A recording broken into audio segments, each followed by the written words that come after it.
నమస్తే, welcome to fourth sides TV. నా రాజకీయ ఎదుగుదలను ఓర్వలేకని నాపై ప్రత్యర్థులు తప్పుడు ప్రచారాలు చేస్తున్నారని టీపీసీసీ రాష్ట్ర ప్రధాన కార్యదర్శి పటేల్ రమేష్ రెడ్డి మండిపడ్డారు. హైకమాండ్ నల్గొండ పార్లమెంటు సభ్యునిగా హామీ ఇవ్వడంతో సూర్యాపేట ఎమ్మెల్యే అభ్యర్థిత్వం నుంచి తప్పుకున్నానన్నారు.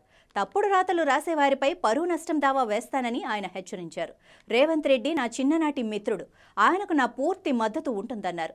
నా జీవితం కాంగ్రెస్కి, సూర్యాపేట ప్రజలకు అంకితమని, నల్గొండ పార్లమెంటు టికెట్పై నాతో అధిష్టానం సంప్రదింపులు జరిపిందని, దీనిపై ఏఐసీసీ, పీసీసీ నుండి తనకు స్పష్టమైన హామీ ఉందని రమేష్ రెడ్డి తెలిపారు.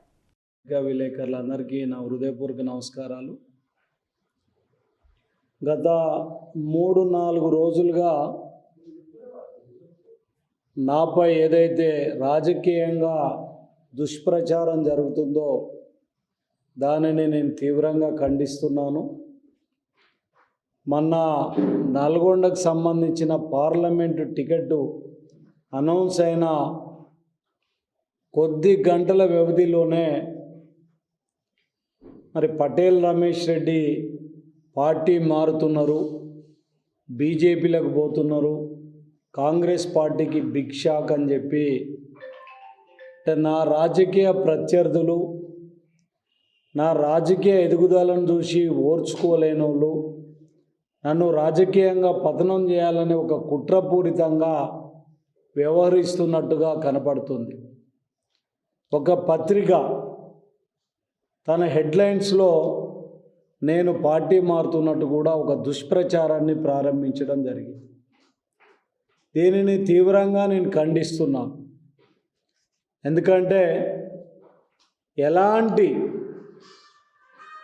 ఆధారాలు లేకుండా, దానికి సంబంధించి కూడా ఎలాంటి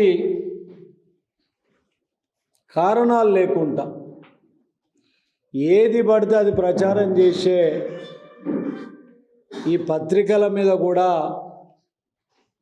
పరువు నష్టం దావా వేస్తాను కూడా నేను హెచ్చరిస్తున్నాను. ఎందుకంటే నేను నా రాజకీయ జీవితం 30 సంవత్సరాలలో ఒక క్లీన్ ఇమేజ్ తోటి, ఒక క్రమశిక్షణ కలిగిన కార్యకర్తగా, నాయకునిగా నేను పనిచేస్తున్న విధానం కూడా ఈరోజు అందరికీ కూడా తెలుసు.